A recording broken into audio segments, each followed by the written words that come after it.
Eru velkomin í miðnætti á Kennugarði þar sem við fylgjumst með og reynum að átta okkur á stríðinu í Úkraínu, hver staðan á vígvellinum og hvaða áhrif þetta hefur á heimspólitíkina og alls konar vinkla í því máli.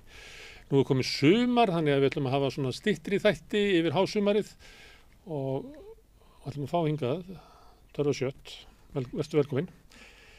Þú hefur hjálpað okkur til þess að átta okkur á stöðunni og þú lest fréttir þetta alla daga. Við byrjum bara eins og vanalega á vígvellinu sjálfur. Hvað kannski ekkert að frétta þar? Jú, það er alveg að frétta en það er einhver stóra fréttir. Það er náttúrulega gagnsóknin umtalaða heldur áfram og það hafi ekkert verið neina mikla breytingar á víglínunni. Raunin bara frá upphafi gagnsóknarinnar sko, þannig að það er ekkert voðalega mikið að frétta þannig séð. Kannski byrja á að minnast á það sem við tölum í síðasta þætti. Það var það að Úkraínumenn höfðu sko sótt fram hjá Antonovski brúnni sem er brúð yfir Dnépfljótið í Kherson héraði sem var hrunin og þeir höfðu einhvern veginn sótt fram á sko hraðbátum sko og notað brúnna sem skjól eða cover og komið sér fyrir á hinum bakkanum Rússamegin og það er talað að það hafi verið 50 menn og nú er sagt að mögulega hafi verið fleiri yfir 100. Og við myndast á til síðasta þætti og það er eins og að núna sé það liðið undir loka því að Rússar sko vörpuðu sprengjum og notuðu Iskander eldflaug og þeir voru sko að fela sig þarna undir brúnni og sá hluti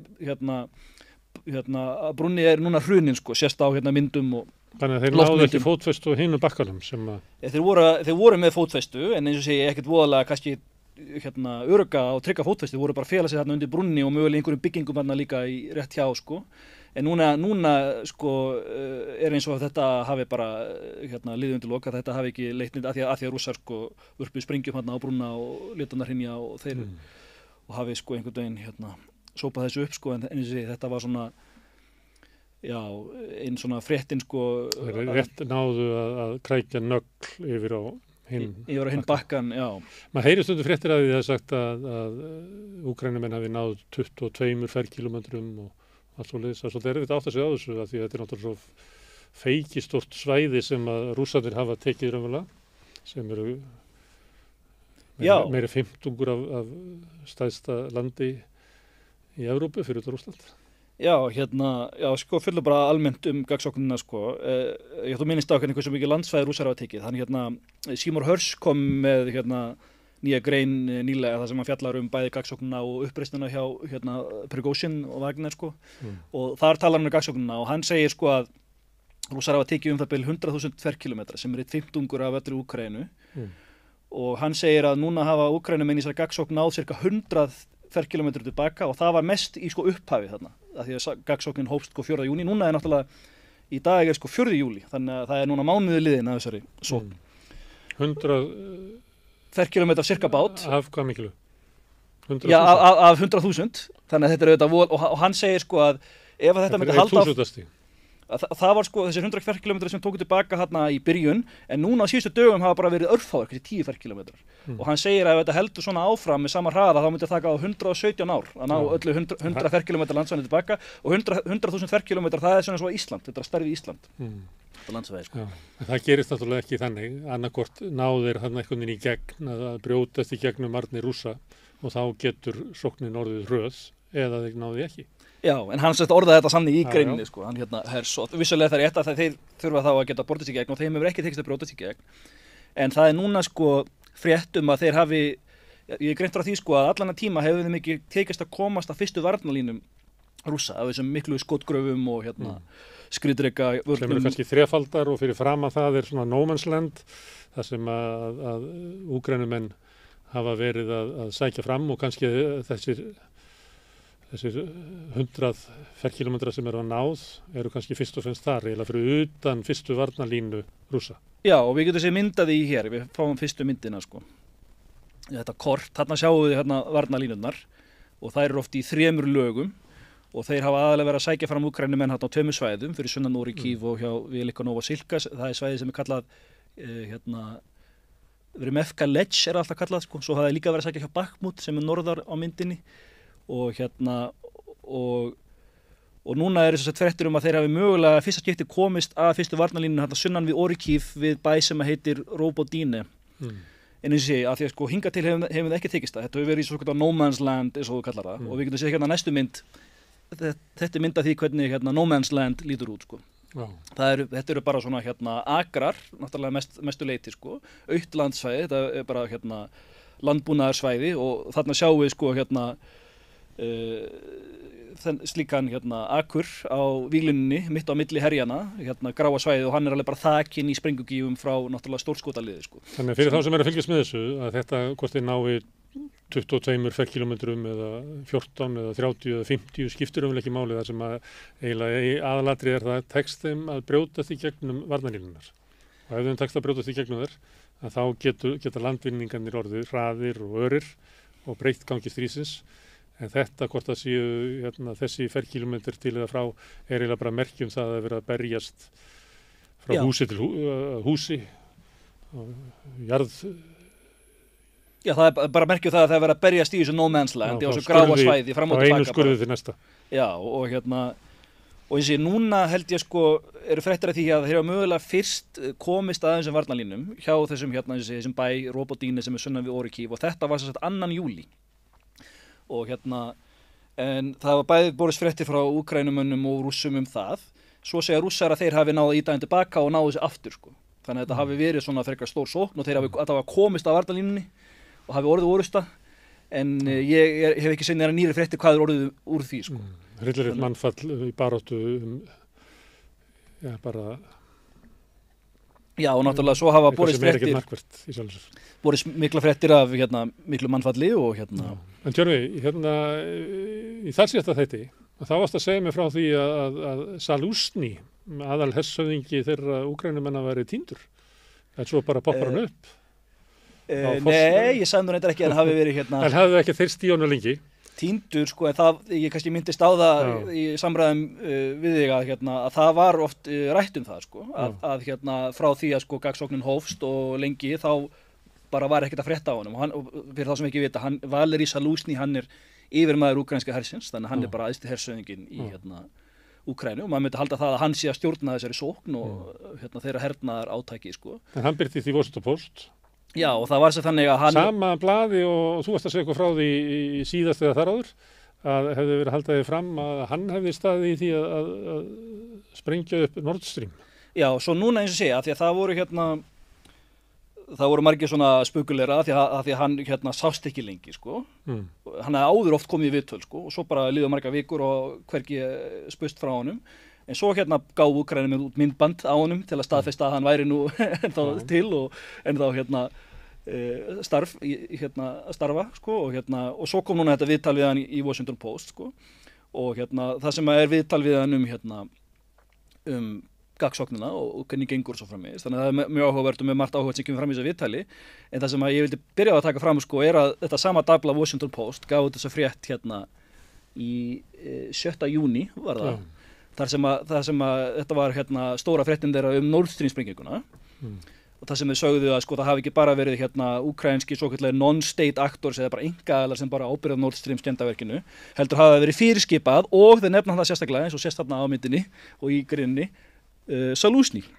En án vitundar Zelenski. Já, og það er sérstaklega tekið fram að Salúsny hafi borið ábyrgð á þessu, hann hafi fyrirskipað þetta án vitundar Zelenski, þannig að þeir tekst mjög heppilega einhvern veginn að afsala Zelenski upp af allri ábyrgð, en vilja samt meina að Úkrænumenn hafi borið ábyrgð á þessu og Salúsny hafi fyrirskipað þetta og þess vegna finnst mér svolítið merkilegt að þetta sama dagblað tekur viðtalið hann og það er ekkert spurt Nord Stream skemmdarverkið, þó að þeir hafi sagt áður í stóri frétta að hann hafi fyrirskipað og borið ábyrgð á því, þannig að, og hvað finnst hérna þjóðverðum þetta skemmdarverk á þeirra orkuinnviðum og öllu því tjóni sem að öllu þeim og svo framvegis, sko, það er svolítið merkilegt að það sé ekki spurður það, sko. Hvað segir Salúsny í viðtalinu? Já, hann hérna... Hvernig metur hann stöðuna? Sko, hann hérna, það er svolítið merkilegt hvað hann segir í þessu viðtali, því að hann, sko, það er náttúrulega í viðtalinu, það er svona reynd að láta þetta líta vel út og svona, en ég meina hann er bara beinlínis að viðurkenna að það gengur mjög illa og gengur ekki neitt og hann næstu í sko skammar hérna bara svona hérna bandaríska herinn og Vesturlönd og segir sko að því að samkvæmt þeirra hernaðardoktrinn þegar her sækir fram og sérstaklega gegn sko óvinni sem er hérna fortified sem er hérna vel vígbúin eða með svona mikla varnir eins og rússar að þá er alltaf gunnur aldrei að þú sért sko ef ekki með air superiority, svo að yfirburði í lofthernaði, að þú sett allavega með eitthvað svo kallar air cover. Af því það er eins og hérna Úkraínumenn hafi ekki verið með neitt svo kallar air cover, af því að þeir sækja fram og Rússar bara drottna yfir háloftunum og þeir eru bara með þyrlur sem geta bara skotið og granda þeirra faratækjum að vild og frá því að sóknin hófst, það er ansi merkilegt, það hafa ekki verið skotna niður neina rússneskar flugvélar eða þyrlur, frá því sóknin hófst. En hefur ekki alltaf verið sagt að Rússar hafi lítið notað flugurinn sinn? Það ekki verið einn af frásögnunum í þessu stríði? Og alls konar getgátur á hverju það að það sé ekki vanti samræmingu þar á milli eða það sé lítið notað heldur að það fyrst og fremst verið að nota stórskotalið. Já, það er vissulega rétt að þeir hafa ekki notað mikið í þeim skilningi eins og í samanburði við önnur stríð eins og Bandaríkjamenn þegar þeir eru með mikla loftyfirburði og þá geta það bara flogið flugvélum að vilda þegar þeir er ekki hættu á að vera skotna niður. Og en í þessari gagnsókn það hafa borist fréttir af því. Þeir hafa mikið verið að nota svo kallar Kama þyrlur, Kama 52 þyrlur sem eru þetta svo kallar gunship, þær eru sérhannaðar til að skjóta niður til að granda skriðdryggum og faratækjum. Hafa verið að nota þær að vild og það er talað það að þeir drottni yfir háloftunum en það er talað að þegar her sækir fram þá þarf það að vera með eitthvað svo kallar air cover, þú þarf það að vera með eitthvað flugvélar, þú þarf það að vera með loftvarnakerfi til þess að granda náttúrulega flugfartækjum óvinarins og einhvers konar cover fyrir þína hermenn sem sækja fram að því að þú þarft ekki að varpa sprengjum á óvinnin svo að þeir get ekki bara varpa sprengjum á þína hermenn að vild sem að sækja fram út á Úkraínumönnum hefur verið lofað einhverjum orrustuþotum. Síðast ég sá Zelenski tjá sig og þá var hann að kvarta yfir að gengi of hægt að fá held ég F-16 og þjálfun á það. Já. Er von til þess að Úkraínumenn komi með þotur og nái að skáka yfirburðum Rússa í lofti? Já, og svo kallar náttúrulega Zelenski í þessu viðtali eftir F-16 þotum sem hafa náttúrulega verið mikið umræddar núna í marga mánuði. Hann segir þetta að þú veist, það er verið að ætlast af okkur að sækja fram án þess að vera með neitt, hvernig segir maður, air cover eða yfirburði í lofti sem að Rússar eru með.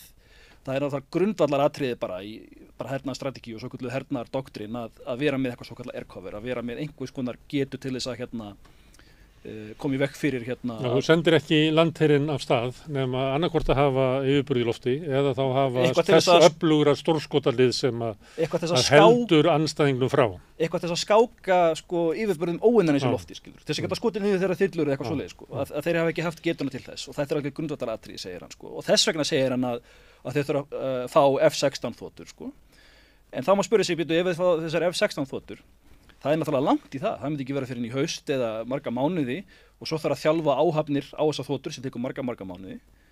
Þannig að þú veist, það myndi ekki, það get ekki gert strax og nýst núna í þessari sókn, Það er bara eitthvað svona langtíma dæmi, að fá þessar þotur, Að bæði vegna þess aðalega vegna þess að það tekur tíma að þjálfa áhöfn á þessar þotur. Og svo er líka spurning hvort það muni breyta nokkrum sköpum hlut að því að fyrsta lagi fá þeir ekkert voðalega margar. Og í öðru lagi er talað að þessar þotur sem við fáum, þetta er náttúrulega F-16 þotur, þetta eru þotur sem voru hannaðar á 18. áratugnum, þetta er ekki nýjustu þoturnar, Þetta er ekki einhver undra vopn, Það dugar ekki ágætlega á móti því sem að Rússar hafa. Nú okkur alltaf sagt að Rússarnir séu með gamaldags kaldastríðsvopn, gamlar MiG-þotur. Þetta eru gamlar kaldastríðsþotur á 8. og 9. áratugnum, þannig að hvers vegna ætti þær að vera eitthvað mikið betri, Það dugar kannski á móti kaldastríðsvopnum Rússana. En það er í þessu viðtali, þá er Zaluzhny að kvarta yfir því að Úkraínumenn fá ekki það sem að biðja og þurfa til þess að geta unnið þetta stríð. Og það sama Zelenski, þetta er eina sem hann segir að til þess að við getum unnið stríðið, þá verðum við að fá það sem við erum að biðja og við erum að fá það strax. Hvað veldur því að þau fá ekki það sem við erum að biðja? Já, hvað veldur því?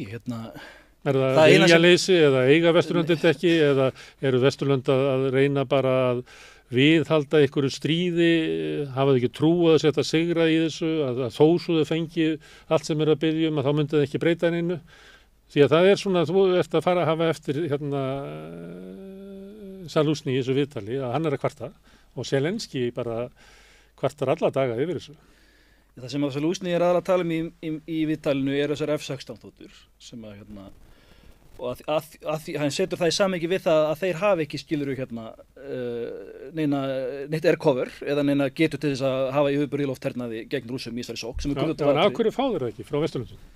En sko þú veist, að því það eru þessar F-16 þotur, þeir eru með herþotur sko, þeir eru með sovjísk rússneskar herþotur og það er látið eins og þessi F-16 þotur sé eitthvað undirvopn, ég kaupi ekki þau rök að því þú veist, fyrstulega þetta gamla þotur, þetta ekki allar nýjustu, af hverju það eitthvað endilega betri heldur en sko þær þotur sem þeir eru þegar með og sem þeirra flugmenn eru þegar þjálfaðir á, af hverju ekki bara senda þeim fleiri þannig þotur og svo er líka það sko að það er ekki víst að þessar þotur muni breyta miklu að því að Rússar eru með svo öfluga loftvarnir, þessar þotur muni ekki geta komist nær vílinni, það geta bara verið einhvers konar backup role að það geta flogið sko á bakavíluna og skotið eldflögum skilur á löngu færi en það geta ekki verið að fljúa yfir vílinni skilur, að styðja hermennina sem heitir close air support skilur, það geta ekki gert það voru bara skotna niður, að því að Rússar eru með svo fullkomið sko loftvarnakerfi þannig að sko, og þess vegna er alltaf verið að tala um þessar F-16 þotur og þú segir hvaða er eftir, það eina, þeir eru núna alltaf búin að láta útgrænum en fá næst í allt sem við báðum, það var hann í upphafi var talað um að senda sko nýjar fallbyssur, stórskota lið sko, eins og 150 mm howitzer sko, það var í fyrra og svo var mikil umræða, ég var í byrjun þessa árs þegar var ákveðið að senda einn skriðdreka, það var í janúar sem að það var ákveðið og það voru þýska Leopard skriðdrekar og breskir Challenger skriðdrekar og fleiri skriðdrekar og núna eru og svo eru Bretar búin að láta að fá langdrægar eldflaugar, svo kallar Storm Shadow missiles og núna þessi umræða F6, það sem eina sem er eftir eru F-16 þotur og bandaríska svo kallar ATACMS missiles, langdrægar eldflaugar. Það er eins og Storm Shadows sé ekki nógu góðar þannig að þetta er að fá þessar bandarísku ATACMS og fá einhverjar F-16 þotur. En ég bara sé ekki fram á hverju það muni breyta, ég er búin að útskýra af hverju með F-16 þotunar og svo með langdrægar eldflaugarnar, þá er málið með þessar bandarísku ATACMS að þær eru bæði mjög dýrar og bandaríkjamenn eigi ekkert voðalega margar af þeim. Það virðist ekki vera að þeir geti framleitt mjög mikið af nýjum eldflugum. Þannig að ég sé ekki fram á heldur að það muni breyta miklu sko. Þannig að sko það má spyrja sig þetta sem við byggjum og jafnvel þó við fáið það hverju mun að breyta sko. Það verður fundur í Vilnius 11. júlí sem er í næstu viku. NATO-fundur. Má búast við að þar komi einhver svona yfirlýsingar að Úkrænumönnum verður færð eitthvað meira. Það verði sendur mannafli jafnvel. Hvað er það sem að getur komið fram á þessu fundi sem að breytir gangi stríðsins á vígvöllum? Já, það má búast við því að það verði tilkynnt væntanlega einhver nýja hernaðaraðstoð og nýjan pakka sko, en ég veit ekki hvað það verður og hvort það verði þá tilkynnt að þið fái F-16 þotur. Það getur mögulega verið stóra málið sem að verður tekið fyrir á fundinum sko, en það virðist vera sko, það sem að kemur fram á þessu fundi, það virðist vera mjög háð því sem er að gerast á vígvöllunum sko. Og þess vegna er einhvern veginn svona mikið pressa núna á Úkraínumönnum að sækja fram og reyna að sýna fram á einhvern árangur fyrir þennan fund. Af því að það er eins og sko ef að þeir myndu ná miklum árangri, þá myndi andrúmsloftið vera mjög jákvætt á fundunum og þá myndi þeir fagna því að Úkraínumenn geti undir stríðið og við getum sendið meiri vopn. En ef að það gengur ekki neitt hjá þeim, þá lítur út fyrir að kannski andrúmsloftið verði ekkert voðalega jákvætt, heldur kannski frekar svartfínt á fundunum og það er eins og við fylgum í síðasta hætti að núna er Jens Stoltenberg, framkvæmdastjóri NATO, búinn að tilkynna að það verði ekki sko tilkynnt á fundinum að Úkraína fái sko einhvers konar hraðleið í NATO til dæmis sko. Þeir segja bara eins og ég segja alltaf við stundum við langtímaloforðið okkar sem við gáum á Búkarest-fundinum árið 2008 að Úkraína geti gengið í NATO í framtíðinni, þetta er alltaf þetta svokallaða open door policy og það allt sko. En þeir hafa ekki getað veitt þeim neina svona frekar öryggistryggingar eða einhvers konar loforðum að fá hraðleið inn í NATO sko. En er í einhverjum af þessum löndum sem eru að senda Úkraínumenn aðstoð staða svo í heimalandinu að það sé erfitt fyrir ríkisstjórnir að auka stuðningi við Úkraínu nema að það sjáist einhver árangur á vígvellinum?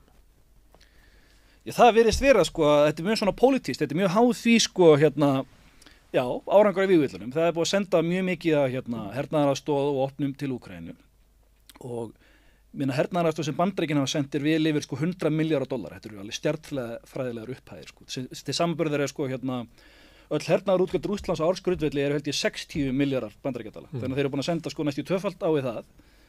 Og svo er Evrópusambandið líka búið að senda eitthvað að minnum í $70 milljarðar sko. Þannig að samtals er þetta mjög mikið sem er hafa sendt og hafa líka sendt sko mjög mikið af vopnum. Þó hafa kannski ekki sendt eitthvað voðalega mikið af skriðdrekum en þeir hafa sendt mjög mikið af skotfærum. Það er náttúrulega aðalega sem þetta stríðst Og það er náttúrulega verið fréttir af því, þú nú heilt þær og reynda sannreina það ekki, að það vanti eiginlega bara skotvopn. Já, þetta er það sem að Zelensky segir í viðtalinu. Hann segir sko, eins og sé, hann kvartar yfir sko að þeim vanti meira air cover, þess að hann vill að fá þessar F-16 þotur, og hann kvartar yfir skotfæra skort. Hann segir að þeir þurfi miklu meiri skotfæri, skotfæri fyrir stórskotalið, fyrir artilleri.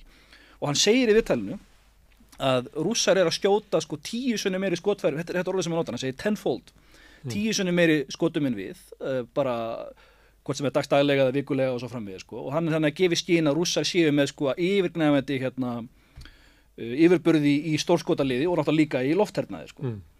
Og þess vegna þurfi En okkur eiga Rússar svona mikið af þessu dóti? Okkur hefur verið sagt að sko hergagnaframleiðsla þeirra væri eiginlega búin, að þeir væru bara að keyra á einhverju gömlu dóti sem áttu frá Sovjettímanum, en sko svona hergagnaframleiðslan þeirra væri varla til. Er það ekki að hefti því eða? Já, þetta eru fréttirnar sögursætni sem við fengjum að heyra. Þetta virðist ekki vera rétt, af því að það sem virðist vera rétt er að Rússar eru með mjög öflugan hergagniðnað og geta framleitt mjög mikið af vopnum og sérstaklega skotfærum sko. Á meðan, á sama tíma hefur hergagniðnaðurinn á Vesturlöndum verið hólaður innan og það segir mér þess að í þessari sömu Washington Post frétt við talið við Zelensky. Það er sérstaklega tekið fram að Jens Stoltenberg hafi sagt að fyrra árinu að notkun Úkraínu á skotfærum er miklu sko meira heldur en að við getum framleitt og það hafa líka verið fréttir af því að það sé verið að ganga á birgðir Vesturlanda í skotfærum. Það er verið að senda þau öll til Úkraínu og birgðirnar eru bara að verða búnar og þeir eru búnir með alla gömlu sko sovjesku, rússnesku birgðirnar sínar og það er að ganga á skotfæra birgðir Vesturlanda. Og eins og Jens Stoltenberg hefur sjálfur sagt, þá er ekki geta til þess að sko halda í við, sko að framleiðslan haldi í við þessa notkun sko. Aftur á móti virðast Rússar geta það sko og er að gera það og eru með eins og sé mikla yfirburði í stórskotaliði. En mun þá koma bara á næstunni, nú eru öll ríki í Evrópu að auka útgjöld sín til hermála og mörg þeirra eru komin upp í þessi 2% og sum náttúrulega eins og Eystrasaltslöndin og fleiri komin yfir það. En stórlönd eru komin upp í 2%, þannig að stór hlut, að tilfærsla á ríkisútgjöldum oft á tíðum úr einhverjum verkefnum yfir í hergagnaframleiðslu. Má búast við því að næstunni fáum við yfirlýsingar það að Vesturlönd þurfi að efla hergagnaframleiðslu sína og reisa hér verksmiðjur til þess að geta staðið í þessu stríði og jafnframt varið eigið land. Já, það er einmitt stóra spurningin sko, hvort að þetta verið mögulega tilkynnt á NATO-fundunum eða þú veist að því sko ef að Úkraína á að vinna stríðið, sem að ég sé ekki fram á þessu raunhæfu möguleiki, þá þurfa Vesturlönd auðvitað að auka sína hergagnaframleiðslu og auka sérstaklega framleiðsluna á skotfærum fyrir stórskotalið. Og þetta er það sem að hernaðar sérfræðingur Grindur hafa verið að segja að sko það breytir voðalega litlu að láta Úkraínumenn fá aðeins fyrir skriðdreka, aðeins fyrir þotur, þeir þurfa meira stórskotalið og meiri skotfæri. Það er það sem að þarf ef að þeir eiga umverulega að ná árangri sko. Og það var önnur frétt af því nýlega sko að það er eins og Vesturlönd hafi ekki verið átt að sjá því fyrir núna að þau þurfa að fara að við erum ekki komin við vorum búin að minnast á þetta sko að með hergagna iðnað Rússa að það voru mjög lengi fréttir af því að þeir væri bara að vera búnir með sín skotfæri og sérstaklega með sínar eldflögur en þetta er ný skýrsla frá sko Center for Strategic Studies sem að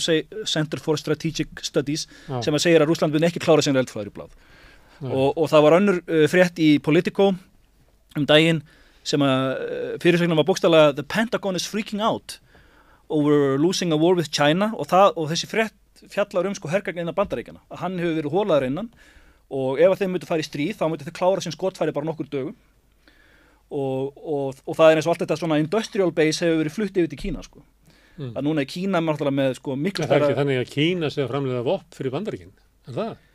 Nei, ekki fyrir Bandaríkin, ég meina bara sko geta Bandaríkina til þess að skuttla sér yfir í svona stríðsagerfi að efla innlenda framleiðslu að hún sé ekki kannski eins góð og hún var miðað síðustöld. Það sem, já, alls ekki. Það sem við verðum að tala sko þetta stríðshagkerfi við Bandaríkjana sem náttúrulega var til þarna eftir seinni heimsstyrjöld, að það hefur bara verið hólað innan, náttúrulega nýfrjálsíku tímabili. Þeir eru flutt svo mikið af verksmiðjum og starfsemi erlendis, það er alltaf að tala til Mexíkó og til Kína, og núna sko industrial base Kína orðið mikið stærri heldur en Bandaríkjana, og eins og það kemur fram í þessari frétt Politico og í þessari skýrslu og fleiri stöðum, þá eins og þannig að ef Bandaríkjamenn myndi fara í stríð, þau myndi klára sem skotfæri á nokkur dögum og þau hafa ekki mikla getu til þess að framleiða mikla skotfærum og ekki heldur í Evrópu, og það er líka að tala um það sko að það er næstum bara hægt að framleiða skriðdreka í Evrópu, það hafa mögulega bara einhver einverksmiða sko í Þýskalandi sem framleiða skriðdreka og þeir eru voðalega seinir í því sko að ætla að koma þessu öllu á stað núna, skilur, ef það ætla að vinna stríð í Úkraínu sem þeir hefðu þurft að gera bara strax. Þá þurfum við bæði Bandaríkin og Evrópa að gíra sig inn í svona stríðshagkerfi þar sem að sko iðnaðar framleiðslunni er stýrt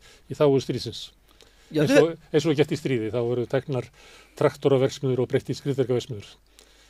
Já, þau hefðu allavega þurft sko að gera það og byrja á því fyrir, þetta tekur auðvitað tíma að byggja upp verksmiður, að umbreyta verksmiðum yfir í hergagnarframleiðslu, fara að framleiða meiri skotfæri og svo framvegis sko, sem þeir hafa ekki gert hingað til. Þetta er umræða, heilismertjöfi, sem að sprettur upp þegar menn eru kannski fættin að átta sig á því að þetta er ekki að klárast núna í vor með gagnsókn Úkraínumanna, þetta er stríð sem getur varið mörg misseri, jafnvel mörg ár, og ef það ætti að vinna það þá þarf eiginlega bara að húrra upp í hvelli mikilli vopnaframleiðslu og skotfæraframleiðslu. Er ekki þá á sama tíma farið að leita einhverjum leiðum til þess að stoppa stríðið með öðrum hætti? Mér sýnist að sko núna eru allavega meiri svona vísbendingar og umræður um það að sérstaklega stjórnvöld sko í Washington og Bandaríkjunum séu farin að skoða þá leið. Það var náttúrulega að tala um að frysta átökin og mögulega einhvers konar samninga við það. Það er meiri tala um það. Og sem var bannað að nefna það hér áður fyrr. Sem var ekki áður og það er líka minna að tala um það að Úkraína sko annarkvort geti unnið stríðið eða við eigum að styðja þá til að vinna stríðið. Það voru mjög miklar þannig yfirlýsingar bara fyrir nokkur mánuð síðar, ég man eins og Þórdís Kolbrún utanríkisráðherra var alltaf að segja þetta sko, þeir geta unnið, við erum að styðja til að vinna. Ég er ekki að heyra þetta lengur. Hefur þú orðið var við þetta? Ég heyri fólk ekki lengur tala um að Úkraína geti unnið stríðið. Það helst á Íslandi. Ég heyri þetta allavega ekki í bandarískum fjölmiðlum, að það er meira áberandi að það vera að tala um leiðin til að enda stríðið. Það er önnur setning heldur en að sigra stríðið. Þetta er sko merki einhvern stefnubreytingu hjá Bandaríkjunum og ég heyri voðalega lítið núna talað um að þessi raunhæft eða mögulegt að Úkraína geti unnið stríðið sko. Það var núna, eins og sé, það var áður mjög mikið sagt sko, en ég heyri það ekki lengur sko, þannig að þetta er svona ákveðin vísbendingu um svona stefnubreytingu sko. Og kannski kemur eitthvað í ljós á NATO-fundunum sem verður í Vilnius í þannig júlí eftir nokkra daga, sjáum til hvernig það fer. Þetta stríð sem er þarna á vígvöllunum, þótt þetta séu fáir ferkilometrar sem að vinnist og tapist til skiptis, þá er þetta ömurlegt stríð. Þetta er bara návígistríð og með miklu mannfalli. Já, þetta er náttúrulega skotgrafahernaður, það er þetta líka þessu fyrir heimsstyrjöldina, þannig var alltaf voruð svona Bakhmut sko, og þetta er bara, ég myndi helst líka þessu margir hafa líka svo seinni heimsstyrjöldina, líka Putin við Hitler og það allt sko, en ég segi þetta er miklu líkara fyrir heimsstyrjöldina, það er bara að vera að senda næstu heilu kynslóðunar af mönnum bara til að deyja skotgrafunum sko, og fyrir bara einhverja, örfáa metra, skilur. Hvert er mannfallið? Það er náttúrulega ljúallir í stríði, en fer það vaxandi, er það orðið það mikið að þetta sé farið að hafa áhrif á afstöðu almennings í Úkraínu eða í Rússlandi að fyrir heimsstyrjöldin náttúrulega umbreytti heiminum meðal annars af því að almenningi blöskraði taumlausu mannfórnir. Já, sko. En það er ekki komið á þann stað í Úkraínu eða í Rússlandi.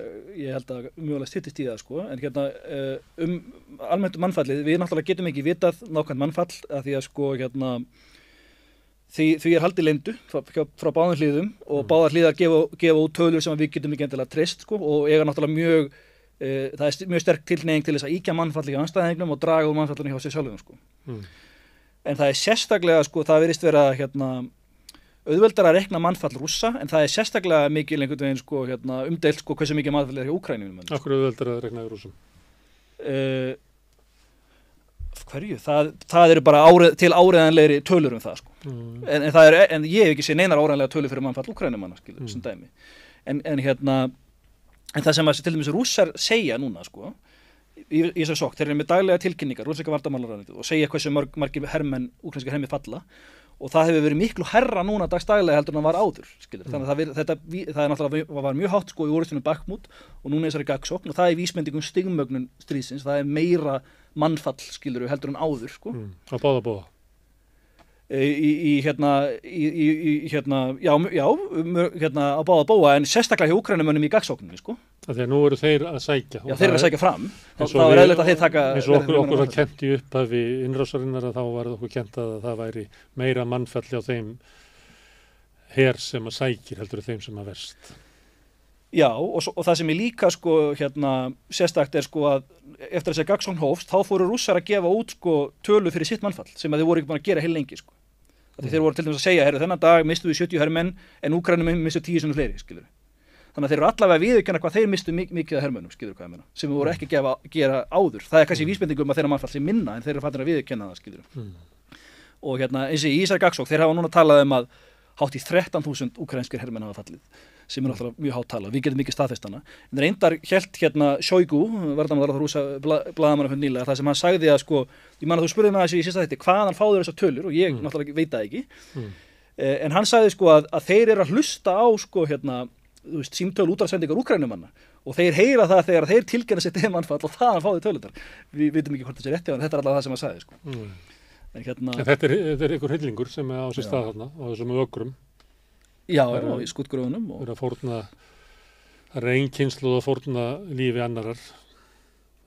Já, er það ekki alltaf þannig í stríðum að það er eldri kynslóðin sem fórnar ungu kynslóðinni? Herðu, aðalpersonan í síðasta þætti og það var undan var eigandi Wagner hersveitana. Er hann horfinn af sviðinu?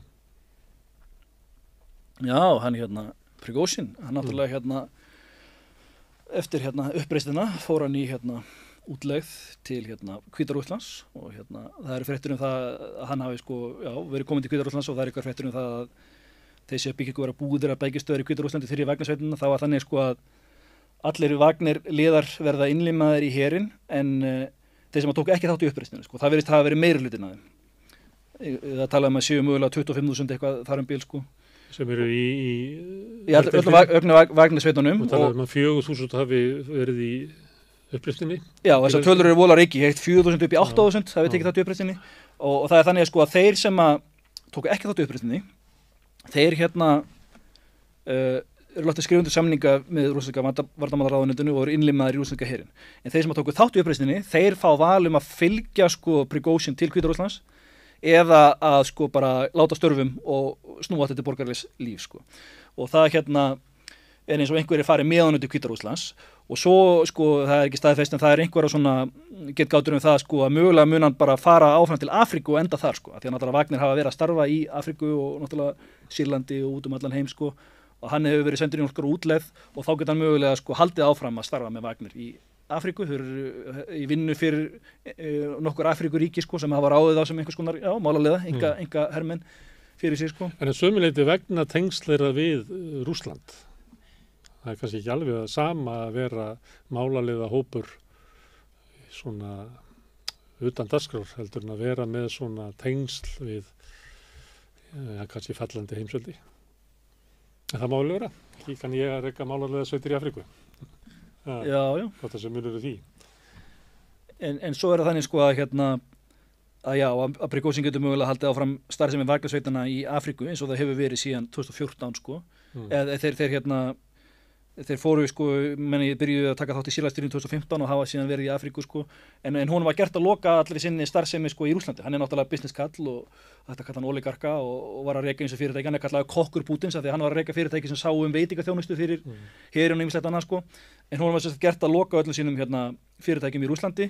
En þess vegna er þessar pælingar hann munir mögulega endi í Afríku og þá getur mögulega haldið áfram starfseminni þar sko, en í einhvers konar útleið sko, frá Rússlandi eftir þessa misheppnuðu uppreisn. Við látum þetta gott heita í kvöld, við höfum þættina styttri núna yfir hásumarið og þú kemur hérna í næstu viku, þá verður NATO-fundur sem að það munu koma ykkur tíðindi sem að munu hafa áhrif á þróun þessa stríðs. Takk fyrir í dag. Og ég betur hlustum á það að miðnætti í Kenningarði verður hér aftur á dagskrá í næstu viku og þá munum við fjalla stöðun á vígvellinum, á NATO-fundin og áhrif þessa stríðis á heimsmálin. Takk fyrir í kvöld.